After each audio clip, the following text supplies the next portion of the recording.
How do you respond to people when they point to what happened in Charlottesville and that the president would not, the president said there were bad people on both sides? Well, this is really, I would say, the trump card, if I can use that term, in our movie, because I have uncovered an aspect of Charlottesville that is not in the public debate, and that is the whole point of Charlottesville. There was a tragedy in Charlottesville, and that won't change. Somebody was run over and killed, and so it was a tragic event in that sense.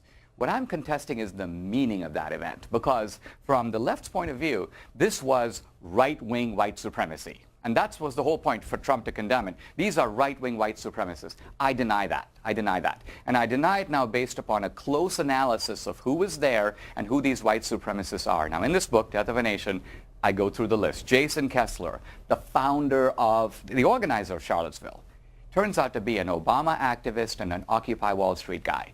Now think about this. Does it make any sense that someone who's an Obama voter and supporter becomes a white supremacist? That makes no sense to me. So you think the media would be like, let's check this guy out, right? Well, there was a Charlottesville paper that did. It looked into his background. Turns out he has a long left-wing history. They interview his girlfriend, and she goes, he broke up with me because I'm too conservative.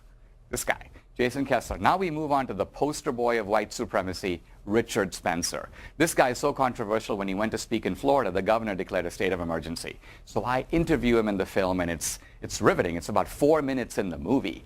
And I ask him a series of questions, very illuminating. I ask him, for example, does he believe that all men are created equal? No. I say, does he believe in individual dignity? No. Does he believe in the right to life? No. Where do rights come from? He says, well, they don't come from God. So, well, where do they come from? He goes, they come from the government. So he's a statist. He believes the government gives you your rights. Then I ask him, what do you think of Reagan? He goes, terrible president. I go, who are your favorite presidents?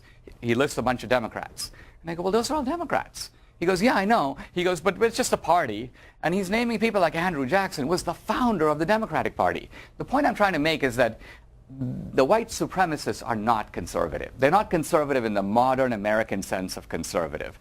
They're unrecognizable to a normal conservative, and that's obvious from the movie. So what I'm doing really is, through a combination of history, investigative journalism, contesting these prevailing narratives, but I'm doing it in a responsible and civil way.